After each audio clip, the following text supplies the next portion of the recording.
Hello, my name is Andrea White, and I wanted to welcome you to SNA2's Adjunct Faculty Training, and I will be your faculty trainer for the next 3 weeks. I'm really excited to get to know each and every one of you. A little bit about me. I live in a little town called Ashland, Ohio. I've been with SNA2 now for about 2 years. I'm also an adjunct, and I teach education courses. And starting next month, I will be a course developer, and I am going to be working on developing an education course for SNHU. So I'm really excited about that, to just learn all the ins and outs of designing a course. So cannot wait for that.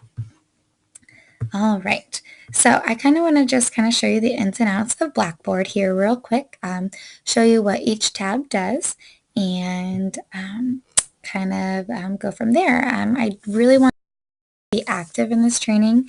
At the end of training, we want every adjunct to be proficient, and I will show you our rubrics that I will be grading you by.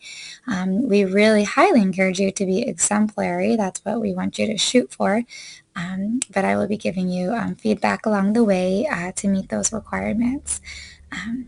So what I'm going to do here is I'm going to first go with the Start Here button. So when you first log in, this is what you will see. Probably Wednesday page, so you'll always see the most recent announcement show up. Make sure you're checking at least once every 24 hours, just in case there's something you need to do, or someone needs to get a hold of you. So make sure you check that. The next section down is your announcements. The most recent announcement will always show at the top of the page. Announcement, make sure you read those.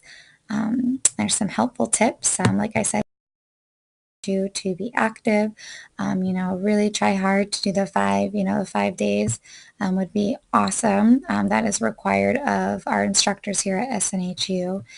So if you kind of get in the habit of that, you'll have no problem when you have a course. Here's the calendar. It's kind of mapped out for you here. And I also made a Google Calendar down here. It's an interactive calendar. I just started making these for my courses, and the students love them. I've had awesome feedback on these. If you go to the link here, you can also sign up for email or text notifications. It'll tell you every day I kind of have something, try to log in, post the icebreaker, initial post is due. On Sundays, you can, look here, it says when, description, it'll show you everything that is due. The other cool part is I love the agenda section. It kind of lists. I'm a list person. I make lists for everything. So I like this part just because it kind of lists everything, and then you can click on the link for more information there. So that's just kind of something I made for you. So I hope that helps kind of keep you organized. So recent announcements will always be posted here. Next section, to click on the left-hand side is the course information. You will see your course syllabus right here, so you can go ahead and click on that. Down here, guidelines and rubrics. Now, these are the rubrics that are for students. So this is what you will see in a course.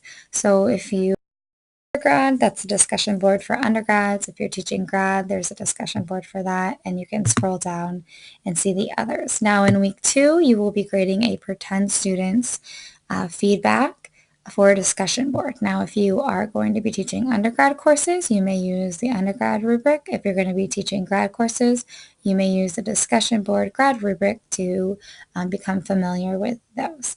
Now, the rubrics that I will be using you for, I'm going to kind of show you those. These are a little bit trickier here. If you click on discussion board and you go down to, now the icebreaker is required. No rubric for that. That's just an incomplete or complete. Now, the week 1, there's week 1, week 2, and week 3. And they're all the same for each week. So if you click on the grading information when you're in your discussion board, and then you can click on the view rubric right there. It will pop up there for you, so you can see that. So like I said, we encourage everyone to be efficient by the end of the training. We really highly encourage you to be exemplary. So check out the rubric is in journal activities. You can click on the title, providing rich feedback. There's also the self-reflection journal in week 3. And then you can view the rubric. It'll either show you a rubric or that looks like a rubric.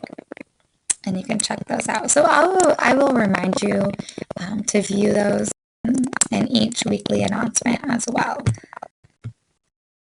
So our discussion boards, we'll kind of go back here real quick. You will see there we have our general questions section. Make sure you have a question to post it there, unless it's personal, and then you can email me. And our icebreaker, you can click on there and just create a thread to introduce yourself. And then here's our week 1 discussion board. And make sure your initial post is due Thursday nights. And this one's a fun one. I think you're just creating your instructor profile that students will see when you have a course. All right, the last thing, well, real quick, we've got our other tabs. When I will always have your grades done by Tuesday. The module ends, so you can click on your My Grades to see that. Click on my profile there. Click on Research Writing Resources. Journal activities, we have 2 of those, one in week 2 and one in week 3. Actually kind of 2 in week 3 because you'll be responding to your week 2 one. Our discussion boards that we're on now, and then our last but not least, our learning modules. There are 3 learning modules with the introduction module that is first. One real quick thing, you have to click on your introduction module and sort through everything there. Scroll all the way down in that folder and you'll see your statement of intent quiz. You have to take this. You have to take that before your week 1 module will show up. So I really highly encourage you to do that. Obviously, first look through all the videos and the articles to make sure that you agree with what we stand for here at SNHU to move on. And then last but not least, when you click on your week 1 module, everything will be listed. There is a lot of information crammed in our 3 weeks of training. So try to carve out a little bit of time. If you can't get on every night, at least 4 to 5 nights a week, just to kind of sort through all of this. There articles here, their faculty promise. You have these tech-savvy quizzes that you have to do. One quick thing on your tech-savvy quiz, let me scroll down here. You'll click on that, and then after you finish the quiz, you want to make sure you scroll all the way down to click OK to see your results. You can take the quizzes as many times as you would like. We highly encourage you. We want you to be successful here, and we know it takes time to get to know new tools. So you can take them as many times as you want just to get. So I hope this helps a little bit. I'm really excited to get to know each and every one of you, and I will see you on the discussion boards.